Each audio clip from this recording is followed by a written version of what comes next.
Bonjour et bienvenue pour cette nouvelle chronique vintage dédiée aujourd'hui à la poupée de Boba Fett. Mais avant de rentrer plus en détail dans le sujet, je vous invite pour ceux qui ne le sont pas encore à vous abonner à ma chaîne chronique vintage en cliquant sur le bouton juste ici, ce qui me permettra à l'avenir de vous apporter de nouvelles informations pour cette gamme de jouets Kenner.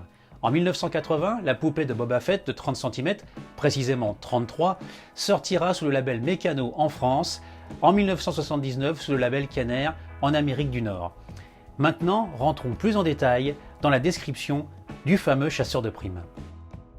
L'emballage des poupées de 30 cm est un coffret de forme rectangulaire équipé d'un volet latéral placé sur la gauche de la boîte avec une grande photo du personnage surplombée par l'unité de gestion des stocks en haut à gauche et à droite la phrase obligatoire « âge 5 ans et plus » avec son nom. Le coffret est équipé d'un grand film transparent qui laisse découvrir la grande figurine avec sur la partie basse de l'emballage un gros plan sur le visage côté gauche du chasseur de primes.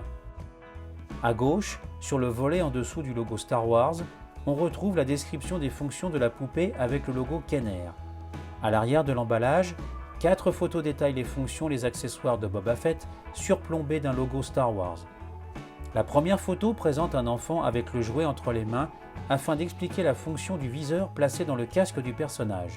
La seconde photo démontre la possibilité d'accrocher le mannequin avec l'aide d'un grappin relié à un filin placé dans le sac à dos.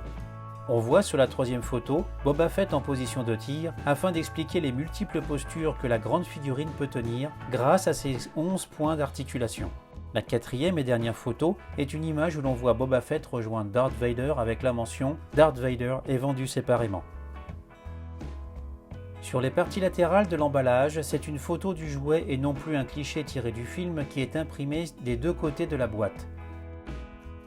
Au verso du volet, on retrouve les mêmes informations imprimées qu'au recto de l'emballage comme la présentation du chasseur de primes qui est en 1979 un personnage très peu connu du grand public puisque l'Empire contre-attaque ne sortira que l'année suivante. Sur le couvercle et le fond de la boîte, un logo Star Wars comme le nom du personnage est imprimé des deux côtés avec l'ajout de la preuve d'achat et des mentions légales sur le fond de l'emballage accompagné du lieu de fabrication. En 1980, Boba Fett sera commercialisé avec un nouveau coffret aux couleurs de l'Empire contre-attaque. Excepté le logo du film, cette mise à jour n'apporte aucun changement majeur. On remarque simplement sur le fond de la boîte l'ajout du code barre directement imprimé avec les nouvelles mentions légales incluant désormais le nom de Lucasfilm comme sur l'ensemble de la gamme. Dans le coffret, on découvre Boba Fett dans son insert cartonné orange maintenu par un grand élastique avec son sac à dos logé à la droite du personnage ainsi qu'un catalogue de la gamme Star Wars de 1979, 2 notices de montage et un bon de garantie en forme de $. Le sac à dos est fixé sur l'insert grâce au système de maintien conçu pour s'accrocher au dos du personnage.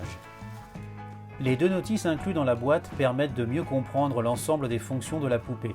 Le premier volet explique comment fixer le sac à dos directement à l'arrière du personnage avec 2 illustrations afin de bien visualiser les zones de points d'attache.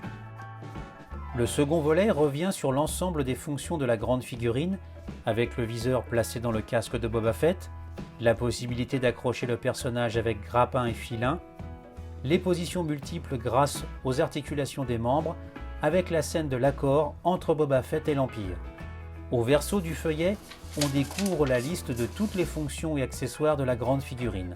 Regardez à travers le casque tout en pivotant le guide du viseur, la ceinture, la cape, le pistolet laser, le scalp de Wookiee et le sac à dos avec grappin et filin.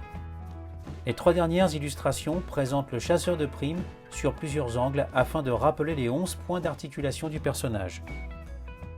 Boba Fett est la poupée la plus équipée de la gamme des grandes figurines de 30 cm. Mesurant 33 cm, le chasseur de primes possède de nombreux accessoires répartis sur l'ensemble de sa combinaison. Les détails sur le torse, les avant-bras, les genoux en font un jouet finement détaillé. À l'arrière du casque, une ouverture permet de voir au travers d'une lentille afin de viser sa cible avec un télémètre qui pivote latéralement au son d'un cliquetis de haut en bas et de bas en haut. On retrouve 3 points d'articulation sur le bras droit avec le pistolet laser et le scalp de Wookie en bandoulière qui se compose de 4 tresses de couleur noire et beige. Le bras gauche est articulé de la même manière avec la cape accrochée sur l'épaule. Le sac à dos est un accessoire en forme de fusée avec le grappin rouge et blanc au-dessus et 2 tuyères mobiles placées de chaque côté à la base du sac. Celui-ci se détache facilement à l'aide d'une légère pression vers le bas afin de retirer l'équipement et on découvre ainsi les 2 points de fixation de la ceinture. La tête pivote de gauche à droite et de droite à gauche. Les bras sont articulés au niveau des épaules, des coudes et des poignets.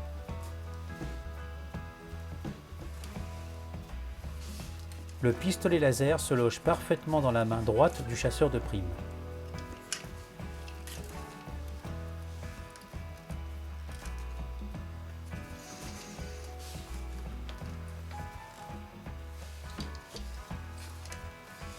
Les jambes sont articulées au niveau des hanches et des genoux.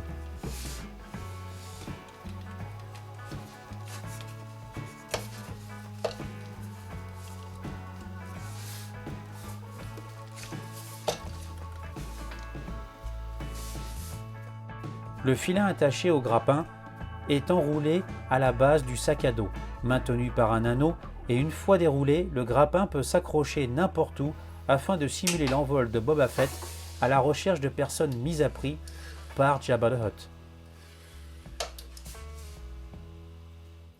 J'espère que cette nouvelle vidéo vous aura plu. N'hésitez pas à laisser des commentaires, ils sont toujours les bienvenus, à laisser un pouce bleu, à la partager autour de vous, et je vous dis à très bientôt pour de nouvelles chroniques vintage.